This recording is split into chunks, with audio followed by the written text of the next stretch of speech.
du Castor by La Tribu, l'émission sartoise à destination des entrepreneuses et entrepreneurs appelés à faire rayonner les dynamiques de l'écosystème entrepreneurial de la Sarthe. Thomas Girard est à son poste, le casque sur les oreilles et à l'affût du moindre couac audio.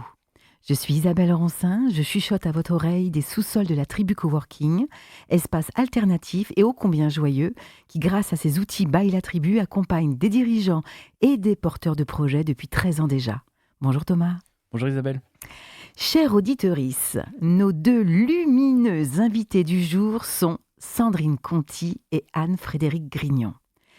J'ai la chance de côtoyer ces deux entrepreneuses depuis de nombreuses années. Sandrine, outre une athlète de course de fond, de semi et de marathon, excelle depuis 2018 dans son activité de conseil en décoration intérieure avec un art certain d'optimisation, d'agencement et de transformation des espaces pour un mieux vivre au quotidien. Anne-Frédérique, chef d'entreprise depuis plus de 14 ans, a à cœur de soutenir les entreprises, les dirigeants et les équipes pour répondre au mieux aux enjeux actuels, tout en garantissant le maintien d'une humanité juste, c'est tellement dur à dire en ce moment, ce mot, une humanité juste et durable au sein des organisations. Deux parcours entrepreneuriaux que l'on pourrait considérer comme totalement parallèles, absolument distinctifs, mais que le sujet du jour, solitude et isolement du chef d'entreprise, va permettre d'éclairer qui sait de similitudes de points de vue analogues. En tant que dirigeant ou dirigeante, en tant que freelance, en tant qu'entrepreneur ou entrepreneuse, à quel moment la solitude peut-elle se transformer en isolement ? Quels sont les points d'alerte ? Quelles sont les pistes pour y remédier ? Faire collectif avec des salariés permet-il de se sentir moins seul pour le ou la dirigeante face aux décisions à prendre ? Quant au micro-entrepreneur ou à la micro-entrepreneuse, au freelance, au gérant ou à la gérante d'une TPE, qu'en est-il pour il ou elle de l'isolement ou de la solitude dans la conduite de son activité, dans un quotidien parsemé d'échéances, d'aléas, d'embûches, quand il peut s'agir aussi de stress ? Nous reviendrons sur ce sujet quelque peu tabou, sujet dont on ne parlait pas vraiment il y a une trentaine d'années, mais dont s'emparent de plus en plus les structures d'accompagnement à la création, au développement et au soutien des entreprises. Ce sera dans la 3e partie de l'émission. Le premier temps de l'émission va être occupé par la présentation individuelle et croisée de nos invités. Ensuite, l'édito de Nestor Le Castor sur le thème du jour, solitude ou isolement.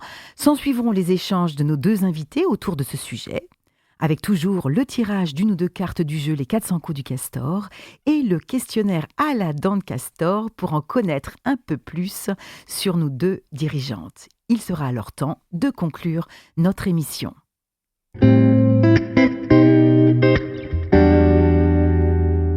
Bonjour Anne-Frédérique. Bonjour Isabelle. Bonjour Sandrine. Bonjour Isabelle. Quelle est votre météo du jour ? Qui veut commencer ?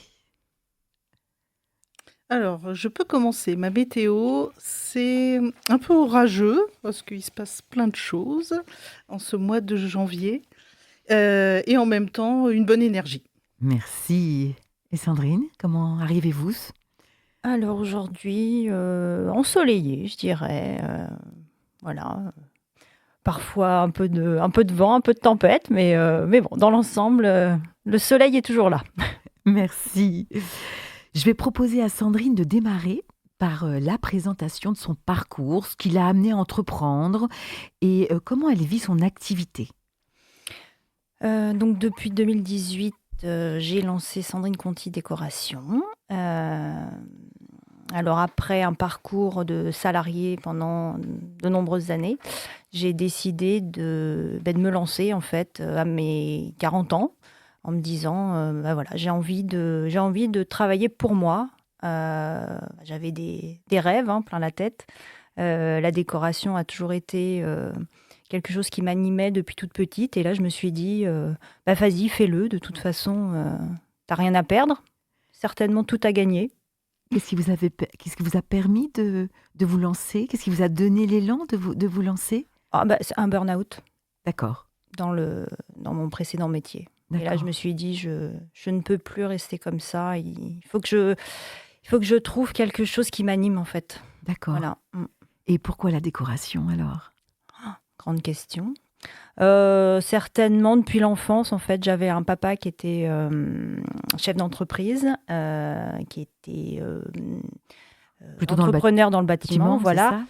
Donc je l'ai toujours vu, voilà, faire ses croquis, ses dessins. Il m'emmenait sur les chantiers et je sais pas, c'était en moi en fait, hein, le fait d'imaginer des intérieurs, le côté, le côté artistique en fait, et la création d'espace, enfin, la vue en 3D, ce genre de choses. Enfin, à l'école, j'étais pas très douée en maths, hein, donc j'ai pas pu faire architecte.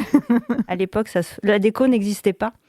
Et pour autant, aujourd'hui, j'y arrive. Donc, Et comment comment ça se travaille, la décoration d'intérieur avec ses clients? c'est un échange, D'accord. beaucoup de communication, toujours les faire parler, parce que chaque projet est différent. Donc, voilà, c'est pas des fiches qu'on emmène. Voilà, c'est pas du copier-coller, hein, c'est vraiment un travail de fond. D'accord. Mm. Parce qu'il faut tenir compte et du client et de l'espace. Tout à fait. Le client, c'est une chose, et puis l'espace à travailler. C'est pour ça que je fais très très peu, enfin, je le ferai pratiquement pas en fait, de coaching à distance. D'accord. Sur photo, où on me demande, mais non, j'y arrive pas en fait. Moi, il faut vraiment que j'aille sur le lieu. Oui, pour ressentir Pour peut-être. ressentir aussi, je sais pas, les énergies de Absolument. l'humain qui habite et du lieu aussi, parce que voilà, les deux sont liés. En quoi c'est si important pour vous de redécorer, de réharmoniser un lieu? Je me dis que je suis utile à quelque chose.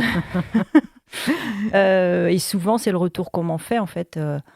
Enfin, pour moi, ça me paraît tellement naturel. Enfin, je dirais, voilà, quand j'arrive dans un lieu, je vois des couleurs à mettre. Pourquoi? Je ne sais pas, c'est comme ça, voilà, parce que la personne me les renvoie, certainement. Et puis, à la fin du chantier, souvent, on me remercie, on me dit, j'aurais jamais pensé que ça allait être comme ça. Et je suis contente de rentrer chez moi maintenant. Donc, c'est une satisfaction. Donc c'est une transformation qui permet aussi aux clients d'évoluer aussi dans leur ressenti Je pense, oui. Si on m'appelle déjà, c'est qu'il y a quelque chose qui ne va pas qui ne va dans pas. son domicile. D'accord. Ouais. Ok. Je vais me retourner maintenant vers Anne-Frédérique. Il y a aussi des choses qui ne vont pas dans les entreprises. Mais on y reviendra peut-être dans un deuxième temps. Mais un parcours riche également, Anne-Frédérique. En quoi remettre l'humain au cœur des organisations est-il devenu votre vocation? Alors, ça date de longue date, puisque j'ai choisi des études en ressources humaines et j'ai d'abord eu une première partie de carrière dans les ressources humaines, puisque ça m'animait véritablement. Et j'ai donc passé 15 ans en entreprise, dans la fonction ressources humaines. Et donc j'ai 30 ans d'activité professionnelle cette année. Ça ne se voit pas du tout, Anne-Frédérique. J'ai constaté ça. Et donc 15 ans en tant que salarié et pile 15 ans en tant qu'entrepreneur. Donc, entrepreneur toujours dédié effectivement à l'humain, en fait, l'humain dans l'organisation. Et pourquoi c'est si important, l'humain? Alors l'humain, en fait, parce que pour moi, une entreprise, c'est avant tout des hommes qui la font tourner, quoi. Et pour moi, n'importe quel défi, c'est avant tout un défi humain. Après, les solutions, elles sont techniques et on a plein de ressources, plein de possibilités. Mais ce qui fait qu'une entreprise se démarque d'une autre, c'est vraiment l'humain. Et le fait qu'effectivement, on y passe aussi beaucoup de temps, en fait, au travail. Et donc, autant que ce soit satisfaisant pour tout le monde, pour le dirigeant et pour les personnes, toutes les personnes qui viennent y contribuer. Mais qu'est-ce qui vous a amené à choisir ça, de remettre l'humain? C'est quoi? Qu'est-ce qui, dans votre enfance ou dans votre parcours, a fait que vous êtes dit, il faut vraiment, c'est ça que je veux faire? Oui, alors moi, dans mon parcours, ce que j'ai observé, c'est que j'étais souvent en observation, justement, des dynamiques, des groupes, enfin, que ce soit familiaux, amicaux, et voir comment ça s'ajustait, et voir qui prend le pouvoir, qui suit, qui est en retrait passif, qui est en opposition. Et c'est quelque chose qui m'a toujours interpellée. D'accord. Et c'est ce qui a fait que vous avez choisi ce métier. Et pourquoi alors passer entrepreneur? Alors pourquoi entrepreneur? En fait, j'étais dans une entreprise, qui appartenait à un groupe international et je pense que j'étais arrivée, aux limites de ce que je pouvais apporter, de ce que je pouvais influencer et puis on était dans une phase de réorganisation, donc j'ai eu l'opportunité de quitter cette entreprise qui m'a accompagnée dans ma transition professionnelle, donc ça a été vraiment, vraiment bénéfique pour moi. Bah, oui, à ce moment-là, c'était une évidence pour moi. Je me suis dit: «Mais c'est la création d'entreprise, j'ai envie de découvrir ça et en fait, voilà, de créer, de faire les ressources humaines vraiment à la manière dont ça m'anime». Et donc, c'est dans quelle manière que ça vous anime alors comment ça se Ah! concrétise? Oui! Donc la manière en fait, petit à petit, ouais, le projet a pris sa forme. Au début, j'utilisais ce que je savais pour conseiller, enfin, sur les processus RH et puis, j'ai découvert, le mode de gouvernance sociocratique, qui est un mode de gouvernance, qui met l'humain au cœur des organisations. Donc je me dis: «Mais là, c'est vraiment c'est exactement, ce à quoi j'aspire». Donc je me suis, formée, et expérimentée pour en faire, ben, aujourd'hui, le cœur de mon métier, la gouvernance partagée. D'accord. Quel con que comment vous réalisez votre métier au quotidien? Alors au quotidien, donc c'est effectivement, rencontrer des organisations et pouvoir, bah, les aider à résoudre leurs défis, que ce soit, des défis, il y en a plein, donc Mmh. que ce soit organisationnels, des défis relationnels et utiliser des outils, process pour, réfléchir ensemble, faire émerger ensemble des solutions et phase ultime, décider ensemble parce que voilà, il y a vraiment un moment crucial qui est le moment de la prise de décision où en fait, bah, il y a quelque chose de magique qui peut se passer comme, enfin si on n'est pas bien outillé, quelque chose, voilà, qui peut déconstruire en fait toute cette phase constructive. En parlant de magie, je me retourne vers Sandrine parce que c'est ça, tout à l'heure un peu, c'est de la magie qu'on apporte quand on refait un intérieur pour des clients? Bah oui, complètement. Alors, Et en quoi c'est jubilatoire? alors, je prétends pas être magicienne, déjà. Mais alors, je me suis formée dans le 3D aussi. Donc, ce qui permet à certains de mes chantiers, parce que tout le monde ne me demande pas de faire des 3D, de pouvoir se projeter, en fait, de l'intérieur actuel à un intérieur futur. Mmh. Et comme je dis souvent, alors, euh, mon slogan, entre guillemets, c'est faire de ses rêves une réalité. Mais ce que je propose, c'est pas, c'est des choses qui sont réalisables. Voilà. Absolument. C'est pas, encore une fois, je suis pas magicienne. Et d'autant plus, donc, alors je travaille seule, bien évidemment, mais je suis quand même accompagnée d'entrepreneurs, d'artisans, donc tout corps d'État, hein. Et effectivement, je travaille avec eux en lien. Et on peut pas faire tout et n'importe quoi dans C'est une ça, maison, hein. bien Donc sûr. voilà. Donc oui, c'est un peu de la magie parce que quand je fais mes avant-après, bah, j'adore. Absolument. Alors moi, je le vois tout de suite. Enfin, moi, je vois ce qui est possible de faire. Le client, non. Alors quand il me dit, ah bon, ça va donner ça? Ben oui. Et une fois que le chantier est terminé, bah, il voit le résultat et bah, ils sont très contents. Ils sont bluffés. En parlant de projection, Anne-Frédérique, comment les clients arrivent à se projeter dans cet outil sociocratique? Est-ce que c'est magique comme pour, Sandrine? Non, non, non, vraiment, on peut dire que les clients ne se projettent pas, forcément parce que, c'est très éloigné de nos schémas culturels, organisationnels. Notamment la sociocratie, vient des Pays-Bas et D'accord. donc c'est vraiment une autre culture, donc voilà, la coopération est presque, c'est une façon d'être en fait aux Pays-Bas et donc en France, quand on parle de gouvernance partagée, de sociocratie, en fait, il y a beaucoup de peur. Donc, il y a rarement de projection et ce que j'invite, c'est vraiment de vivre des expériences, quoi et voilà, c'est de moins en parler, mais d'expérimenter et de s'ajuster et de décider ensemble si on poursuit, dans cette voie. D'accord. En voilà des belles, je vois Sandrine qui lève les sourcils et en effet, c'est très curieux, mais c'est un mode de gouvernance. partagé et qui permet de prendre des décisions ensemble, c'est ça? C'est ça, tout à fait. Notamment, de prendre des décisions ensemble, mais c'est de faire ensemble, de faire participer, en fait, toute l'organisation, quelque part, et d'une manière organisée, mais de faire participer toute l'organisation au projet de l'entreprise, déjà, en fait, le sens de l'entreprise, le projet, et également, en fait, de pouvoir aussi que chacun ait une voix pour pouvoir améliorer, en fait, les manières de fonctionner, parce que une organisation, c'est jamais simple et voilà, des dysfonctionnements au fur des années peuvent apparaître. Ces dysfonctionnements peuvent créer des tensions dans une entreprise, en fait, tout le monde a plein de bonnes idées et ce qui est le plus difficile, c'est de catalyser ces idées, en fait, pour transformer ça en propositions et ensuite en décisions et ensuite adopter de nouvelles façons de faire. Et sans vouloir parler un peu du sujet d'aujourd'hui, je vais pas en parler, mais c'est pas une manière de tuer le chef, ça? Mais non, bien au contraire. Ah! En fait, au contraire, puisque le chef prend une autre place et en fait, c'est un chef, c'est comme un entraîneur d'une équipe de foot. En fait, il a besoin de faire avec son équipe et en fait, c'est une manière aussi, en fait, de remettre du lien entre le dirigeant, les managers et le reste de l'organisation. Donc, c'est loin d'être négligeable. Oui, et le lien, Sandrine, c'est important aussi quand on travaille avec des clients de construire un lien fort, de confiance. Ah oui, c'est primordial. Euh, D'ailleurs, dès le début, je leur dis, on travaille en partenariat. Il faut qu'on communique. Moi, je sais que mon téléphone est pas ouvert 24 heures sur 24, Non. bien évidemment.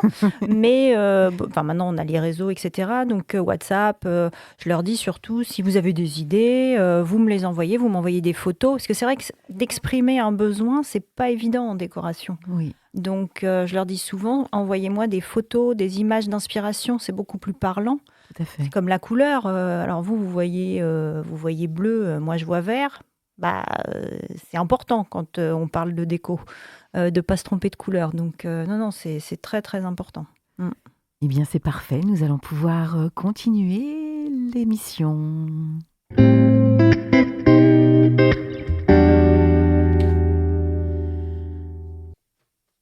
Qu'est-ce que je comprends quand on me parle de solitude ou d'isolement du chef d'entreprise, du dirigeant? Dois-je sortir les mouchoirs? Dois-je me dire que c'est bon là, les patrons, il faut aussi que je les plaigne? Ils ont les moyens de se payer des coachs, ils ont des conseils d'administration, ils ne sont pas seuls, eux.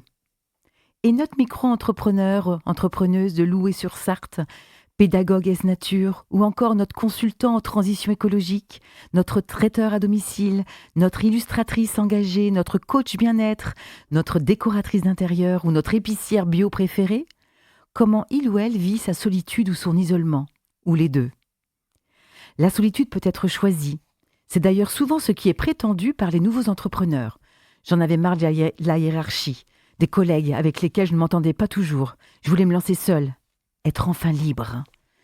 Le créatif, le rêveur a besoin de solitude pour mettre en exergue ses talents d'innovation et de construction. C'est généralement le point de départ d'une idée, d'une réflexion, d'une vision, pour poser les fondements d'une création d'activité, d'entreprise, de commerce, de concept. C'est la solitude qui permet à l'intime, au rêve, de s'exprimer, même si l'inspiration se nourrit de liens, d'images, de sons, de l'ouverture vers l'autre pour au moins comprendre son besoin. Dans le brouhaha du quotidien, on ne peut pas entendre cette petite voix intérieure ou ce petit enfant qui trépigne et nous enjoint à mettre nos rêves au cœur de notre vie. Allez, chouette, je l'ai trouvé cette voix, cet enfant, et me voilà. J'ai déposé les statuts de ma société, j'ai fait les travaux nécessaires, j'ai mes premiers clients, mes flyers sont sortis mais pas encore distribués. Ils ont pris la poussière depuis. Mes pages Facebook et LinkedIn sont presque prêtes. Je me rends compte que ma petite étude de marché réalisée en amont pour faire plaisir aux banquiers ne correspond pas tout à fait à la réalité et que la troisième colonne pessimiste sera celle que je vais côtoyer quelques années durant avant que mon modèle économique ne devienne rentable. Et si je reste seule dans mon coin? Si je ne développe pas mon réseau? Ça ne veut pas passer là.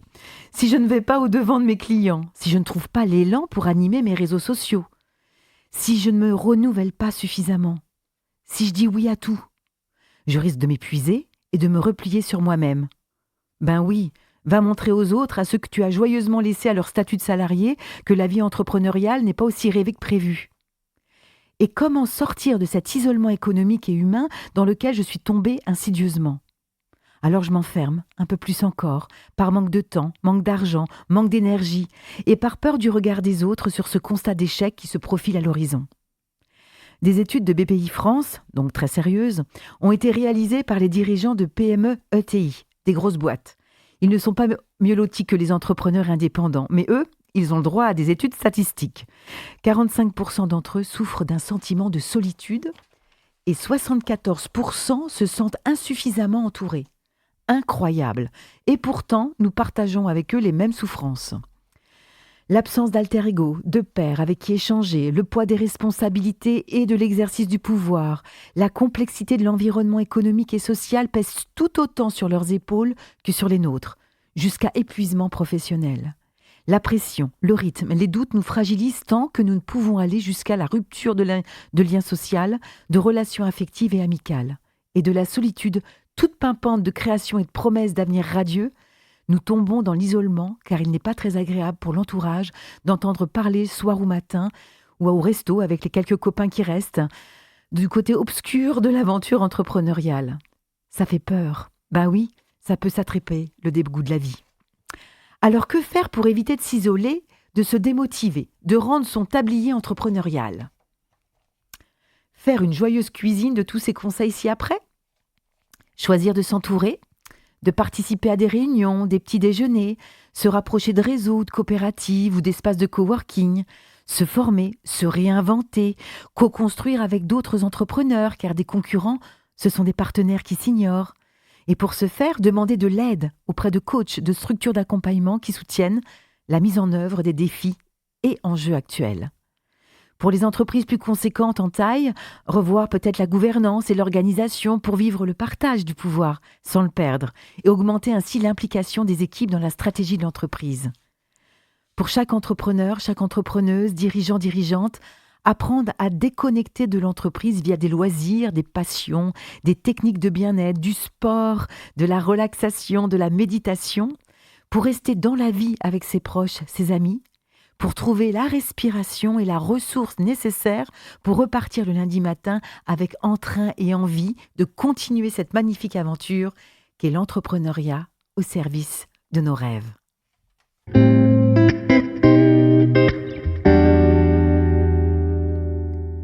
Alors Sandrine, isolement ou solitude, qu'est-ce que ça vous dit dans votre activité ? Un grand débat. Comment vivez-vous, Sandrine, votre vie d'entrepreneuse solo ? Ça dépend. Ça dépend des jours. Ça dépend des jours. Je dirais qu'il faut... Enfin, en tout cas, pour ma part, j'ai instauré des habitudes. Des habitudes quotidiennes. Alors, l'avantage... Des routines, une sorte de routine. Voilà, c'est ça, c'est routine. Ça. Alors déjà, il y a les enfants, donc ça permet d'avoir une certaine routine, effectivement, de lever. Hein. Et puis après, ça dépend effectivement de l'activité aussi. En fonction des chantiers, en fonction des clients, des rendez-vous avec les entrepreneurs, etc. Donc, il ne faut pas oublier que quand on est entrepreneur solo, on fait tout. Donc, il va falloir aussi faire de la communication, les réseaux sociaux, ça ne se fait pas tout seul, il faut des idées. Alors, dans un métier comme le mien, créatif, c'est vrai on peut avoir beaucoup de contenu à faire, mais ça prend énormément de temps. Donc ça, il ne faut pas l'oublier. C'est plus ça, c'est le fait de tout faire. Tout faire, donc ça demande une organisation. Ouais. Une organisation, de l'énergie, de l'envie aussi. Comment vous arrivez à récupérer l'énergie Alors moi, je fais beaucoup de sport. C'est ça. Et le fait de se lancer, ça fait un peu un parallèle en fait. Se lancer pour la création d'entreprise, oui, il faut se lancer, il faut être en mouvement. Oui. Quand je vais courir, quand je me fixe un objectif, typiquement ce matin, j'ai commencé une prépa marathon. D'accord. Ça y est, j'y vais, j'y vais à nouveau. Il faut sortir de chez soi. Parce que c'est pas D'accord. facile d'y aller. Ok. Voilà, il faut de la motivation. Donc, mais une fois qu'on est en mouvement, on fait son activité et on reprend des forces au final. Ok, pour pouvoir appeler les clients. C'est ça, voilà. Et vous, Anne-Frédérique, en tant que consultante, quel est votre regard sur l'isolement des dirigeants? Alors, mon regard, déjà pour parler de moi, je j'ai pas beaucoup vécu en fait ce sentiment de solitude. Peut-être je ne suis pas restée, seule suffisamment longtemps pour le vivre en fait. Puisque les premières années, enfin je trouve ça tellement stimulant, il y a plein de choses à faire et puis plein de domaines nouveaux à explorer. Voilà, et je me suis rapprochée aussi de clubs d'entreprise, donc j'ai été très vite en fait dans une dynamique à rencontrer en fait beaucoup de monde, donc voilà, je n'ai pas vécu ce sentiment de solitude. En revanche, comme Sandrine, j'ai vécu le fait d'avoir la difficulté à tout faire, à me dire, mais effectivement, par rapport à une organisation où c'est très confortable d'avoir des fonctions commerciales, des fonctions administratives et financières, bah là, effectivement, il faut tout faire. Donc, Faut tout réunir en une seule ouais, main. tout réunir et avec le sentiment du coup, de pas faire ça à la perfection, enfin, aussi bien que par des professionnels, quoi. Et du coup, un tiraillement entre notre cœur de métier, et c'est généralement ce qu'on a choisi, et puis l'ensemble des fonctions qui peuvent nous happer, en fait, pas mal de temps. Donc ouais, les premières années, j'étais pas mal en contact avec des réseaux d'entreprises. Et puis, très rapidement, j'ai rejoint aussi une aventure collective puisque le Bureau français de sociocratie se créait. Et là, donc, j'ai revécu, en fait, une équipe, si ce n'est que c'était une équipe d'indépendants, donc une autre forme de relation. Mais on a vraiment vécu le collectif en profondeur, en travaillant ensemble, en expérimentant. Voilà, donc... C'est ce qui vous permet aujourd'hui de pouvoir accompagner des Exactement, entrepreneurs. exactement. C'était une belle école. C'est Ouais, ça. ouais. Et donc cette expérience apporte vraiment, enfin quoi précisément pour qui vous aide aujourd'hui à réaliser votre métier au quotidien? Ça m'a appris à travailler avec des personnes avec lesquelles je n'étais pas destinée à travailler et vraiment, enfin voilà, travailler la relation pour être capable de dépasser nos incompréhensions, nos écarts, nos divergences, pour offrir le mieux à nos clients. Donc, c'est vrai que dans une entreprise, on peut le vivre aussi, puisqu'on travaille aussi avec des personnes très différentes de nous. Mais voilà, sans forcément dépasser en fait nos différends, alors que là, vraiment, on a appris à faire ça. Quand on reçoit des personnes en formation, co-anime des formations, faut vraiment qu'on soit bien harmonisé, différent, mais en tout cas harmonisé. Donc voilà, j'ai vraiment beaucoup appris. Et Sandrine, quand on parle de tension, quand on court, on ressent parfois des tensions. Est-ce que la manière dont vous les gérez dans la course peut vous aider dans les tensions que vous rencontrez en tant qu'entrepreneuse? S'adapter. C'est s'adapter. C'est s'adapter. Quand on court, on peut avoir une blessure. C'est Ou, ça. voilà, oui, on s'adapte, hein, on fait moins, etc. Et avec les clients ou sur un projet, on ne sait jamais quand on va casser un mur, hein, ou quand on enlève un papier peint ou de la moquette, on ne sait pas ce qu'il va y avoir en dessous. Donc, on s'adapte aussi. Donc, Ça ramène de la souplesse peut-être de pouvoir extérioriser quelque part les tensions dans un sport ou dans une autre pratique. ah oui, tout à fait. Ouais. Ou de la méditation, ce que je ne fais pas, hein, mais j'en ai entendu que du bien. Oui, ça permet de relativiser aussi mais d'avoir des ressources pour avancer. Tout à fait. Mm. Vous êtes vraiment solo dans votre activité ou vous pouvez trouver des espaces pour vous accompagner? Ah non, je suis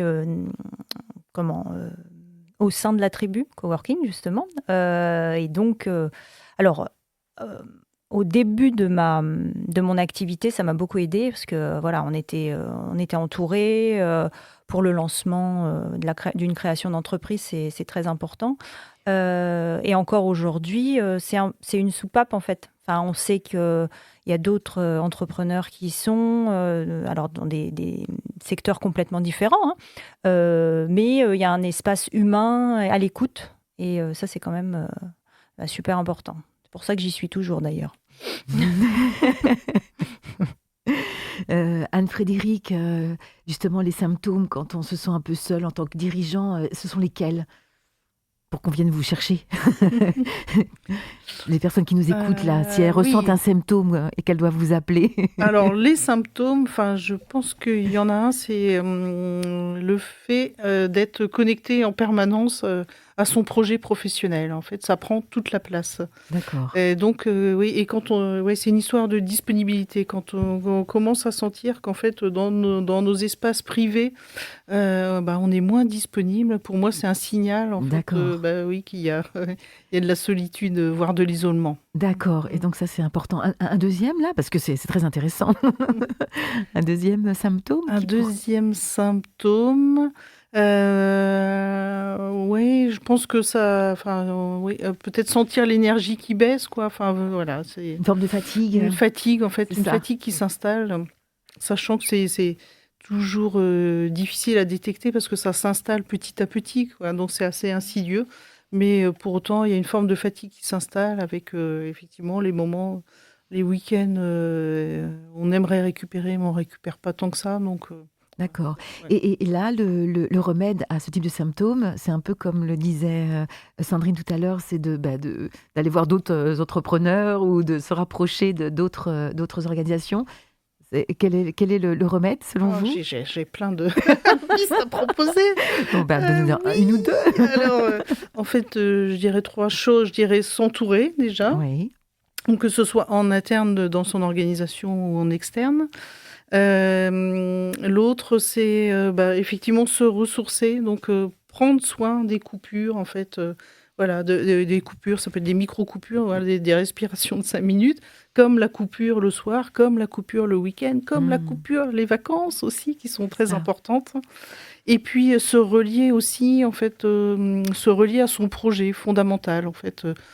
Qu'est-ce qu'on veut, qu'est-ce qu'on veut vivre finalement, comment on veut le vivre, qu'est-ce qu'on veut transmettre. Et voilà, avoir un projet, le revisiter de temps en temps. Ça donne très très envie. Ce que je vais vous proposer à ce stade de l'émission, c'est de tester les petites questions du jeu Les 400 coups du castor. Donc je vous invite à tirer une petite carte et c'est moi qui vais la lire. Je vais vous poser la question. Voilà. Oh. Sandrine, racontez-nous votre dernier plus gros coup de cœur.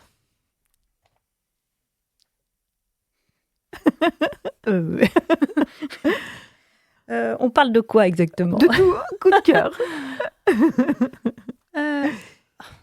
Non, je peux pas en parler. Ah bon? C'est un secret pour l'instant. C'est un secret pour l'instant. Mais il y en a un. Oui. Il y en a un. Il y en Ok. a un.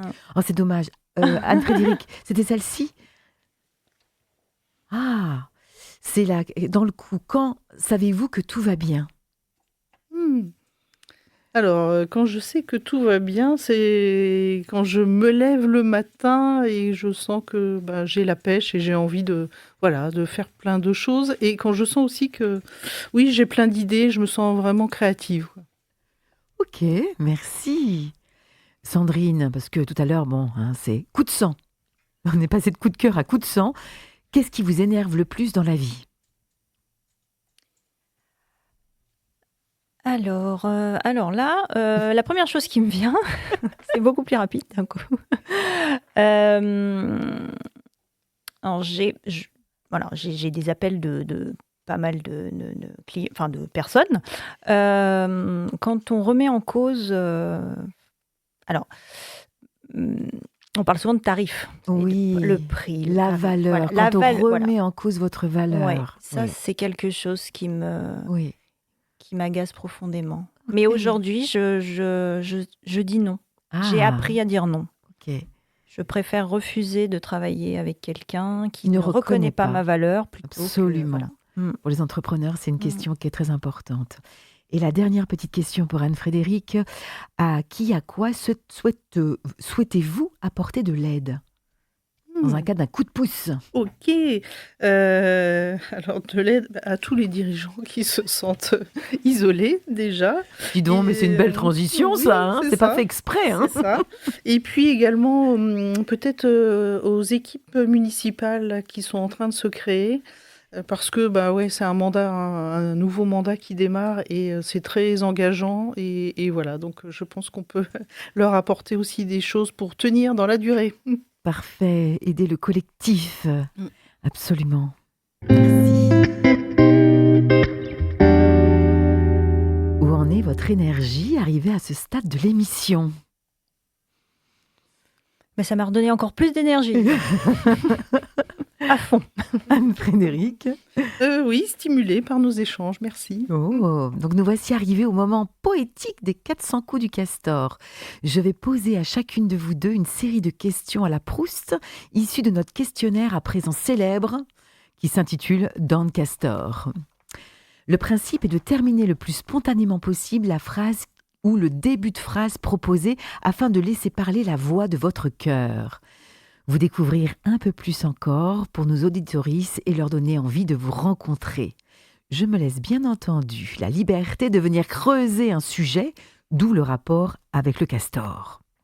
Alors vous allez choisir un chiffre entre 1 et 4. 3. 3 pour Sandrine, évidemment pas le même, hein, parce que sinon c'est pas drôle. Et 4. 4 pour Anne-Frédérique. Et nous allons commencer par Anne-Frédérique. Et si j'étais une graine, j'aimerais me planter. Alors j'aimerais me planter dans un endroit avec beaucoup de soleil et des arbres autour de moi. Et pourquoi du soleil et des arbres? En fait, pour être relié à la nature, quoi.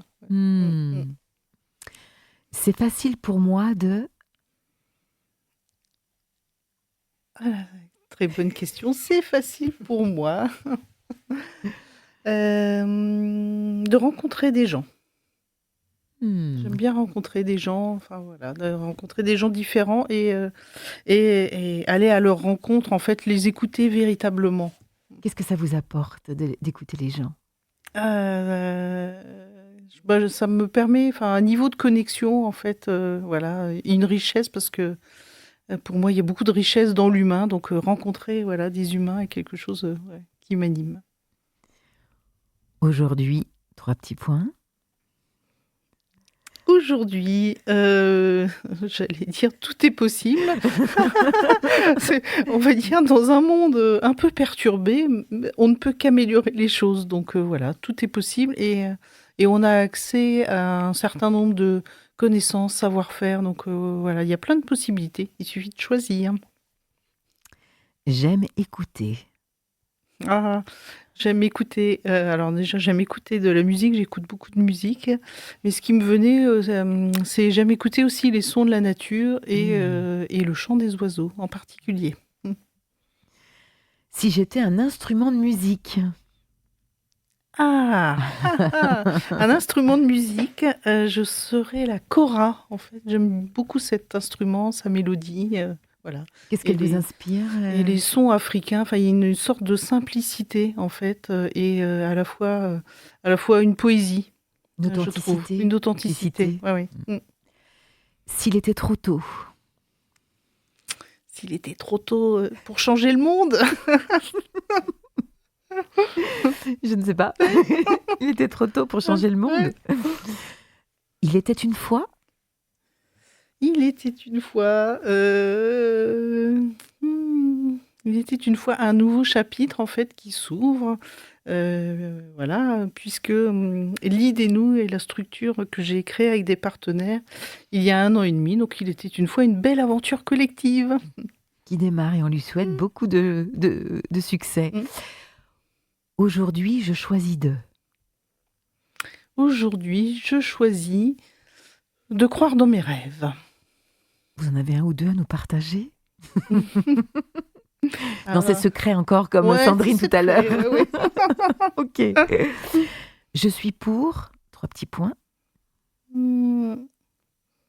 Je suis pour, en fait, ouais, les échanges, en fait, pour les échanges et le fait d'oser, en fait, d'oser se confronter à des points de vue différents. Hmm. Si j'étais un être de la nature, je serais...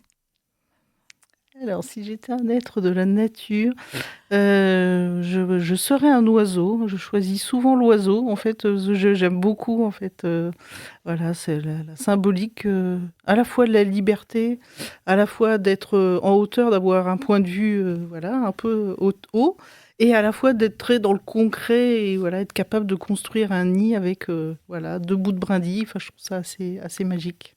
Et un oiseau en particulier? Pas particulièrement. Merci. Nous allons passer à Sandrine. Si j'étais un animal, Une baleine. et en quoi une baleine est votre animal fétiche? En fait, le fait d'être sous l'eau, j'aime ce calme.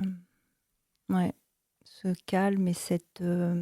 C'est la majesté de la baleine qui, sous l'eau Ouais, qui vous qui attire? flotte. Enfin, elle est tellement imposante et pour autant tellement calme. Enfin, je sais pas. Ça me. C'est ce paradoxe Ouais, peut-être? peut-être. Ouais. Oh, qui vous attire. Mm. Le plus beau compliment que j'ai reçu? Je suis inspirante. C'était dans le cadre de votre travail? Ouais. Ok. Il n'y a pas très longtemps. Ça me fait Ah, plaisir. Je fais, oh, merci. ça fait toujours plaisir les Tout à fait. compliments. La vie est, 3 petits points. Une belle surprise. Ouais, Ouais, toujours. toujours. Mm. Quel est mon plus grand talent?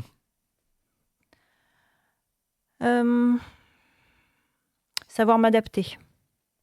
Et en quoi l'adaptation, selon vous, est votre plus grand talent? Comment ça se concrétise? Dans le cadre de mon métier, s'adapter aux clients, aux artisans. Ouais, s'adapter. Dans un monde qui s'adapter bouge. Oui, qui bouge trop vite. Ouais. Parfois, oui. Mm. Le monde a besoin, 3 petits points. De ralentir. Si j'étais un océan, L'océan Indien. et pourquoi Indien? Je ne sais pas. J'ai vu l'océan Indien. J'ai besoin de chaleur en ce moment. Ok. Alors, ce n'était pas prédestiné, mais si j'étais maçon, Je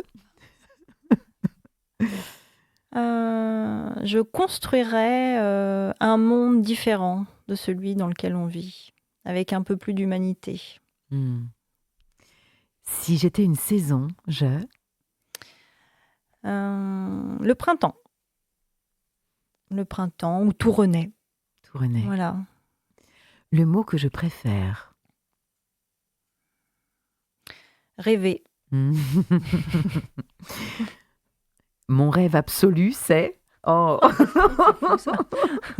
c'est pas fait exprès, Non, hein. non. Mon rêve absolu, c'est... D'être heureuse. Oh, c'est beau. Merci, Sandrine. Thomas, c'est la fin déjà? Oui, déjà, oui. Sandrine, Anne-Frédérique, quelques mots encore pour conclure sur le thème de l'émission. Quels conseils pourriez-vous écrire sur un petit bout de papier pour le glisser ensuite dans une bouteille à jeter virtuellement à la mer pour inspirer nos auditorices s'ils se retrouvent à souffrir d'isolement ou de solitude entrepreneuriale? Allez, Sandrine, je vous sens prête. Oui.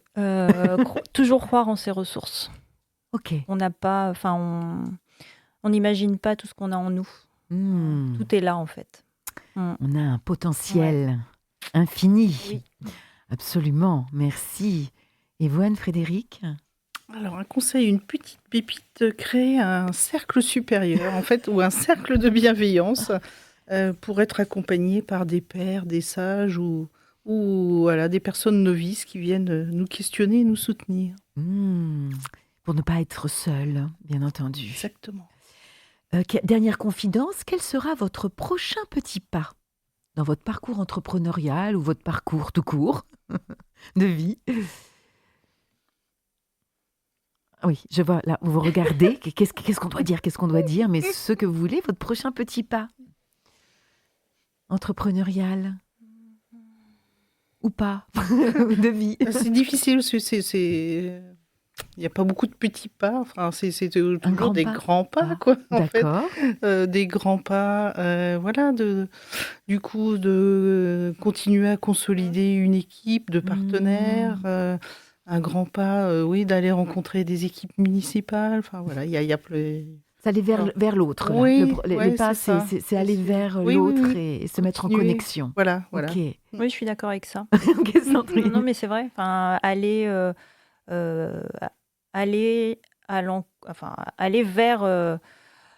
vers du nouveau aussi, peut-être. Alors, je dis pas se réinventer, hein, parce que les bases sont là, mais encore une fois, s'adapter au S'améliorer, changement, s'améliorer, oui, s'inspirer, ouais. se nourrir. Continuer d'avancer, en tout cas. C'est ça. Être en mouvement. Être en mouvement, toujours. Absolument. Et vous, chère auditrice, quel sera votre prochain petit pas? Merci Anne-Frédérique, merci Sandrine, merci pour votre authenticité, la générosité et la pertinence de vos conseils et témoignages. Comment fait-on pour entrer en contact avec vous? Sur site internet, Google, Sandrine Conti, décoration. Sandrine Voilà. Conti Décoration, très Simple. bien. Anne-Frédérique, Et le site internet, l'idée-nous. Lidez-nous, site internet, et on vous retrouve avec tous les contacts dessus. Bah, c'est parfait. Cette émission a été très sérieusement préparée à la tribu Coworking au Mans avec les équipes de Let's Go Up, dont Thomas Girard et moi-même. Un mot, Thomas? Merci pour ce moment. Voilà. Le prochain thème de l'émission, enfin de la prochaine émission, c'est le syndrome de l'imposteur entrepreneurial. Donc si vous ressentez l'envie, le besoin vital de participer à la prochaine en tant que freelance, entrepreneur, entrepreneuse, artiste, commerçant, commerçante, chef d'entreprise, envoyez-nous un mail avec vos coordonnées et l'objet Les 400 coups du castor à la tribucw@gmail.com. Nous ne manquerons pas de vous recontacter. Vous retrouverez l'émission sur la plateforme Ocha. À très bientôt.